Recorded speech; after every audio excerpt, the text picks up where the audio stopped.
నితిన్ గారు ఇప్పుడు కొత్తగా యాక్ట్ చేస్తున్న మూవీ ఎల్లమ్మ. అయితే నితిన్ గారు ఈ ఎల్లమ్మ మూవీకి ముందు లాస్ట్ యాక్ట్ చేస్తున్న మూవీ తమ్ముడు. అయితే ఈ తమ్ముడు మూవీ ఈ మధ్య రిలీజ్ అయింది.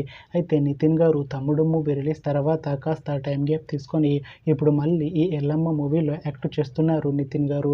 చూడాలి నితిన్ గారికి ఈ ఎల్లమ్మ మూవీతో కూడా ఒక మంచి హిట్ వస్తుందా లేదా అనేది మనం ఈ ఎల్లమ్మ మూవీ రిలీజ్ అయ్యాక చూడాలి. అయితే ఎల్లమ్మ మూవీ రెగ్యులర్ షూటింగ్ ఈ ఇయర్ ఎండింగ్లో స్టార్ట్ చేసి ఎల్లమ్మ మూవీని 2026 ఎండింగ్ లోపు రిలీజ్ చేసేలా ప్లాన్ చేస్తున్నారు మూవీ టీం. అయితే ఎల్లమ్మ మూవీ టీం మాత్రం చాలా కాన్ఫిడెంట్గా ఉన్నారు. ఈ ఎల్లమ్మ మూవీ చాలా పెద్ద హిట్ అవుతుంది అంటున్నారు మూవీ టీం. చూడాలి ఎల్లమ్మ మూవీ రిలీజ్ అయ్యాక మంచి హిట్ అవుతుందా లేదా అనేది మనం ఈ ఎల్లమ్మ మూవీ రిలీజ్ అయ్యాక చూడాలి. Thanks for watching this video friends. మీకు ఈ వీడియో నచ్చితే ఈ వీడియోని లైక్ చేయండి. ఇంకా ఇలాంటి మూవీ అప్డేట్స్ కోసం ఈ ఛానల్ని సబ్స్క్రైబ్ చేసుకోండి.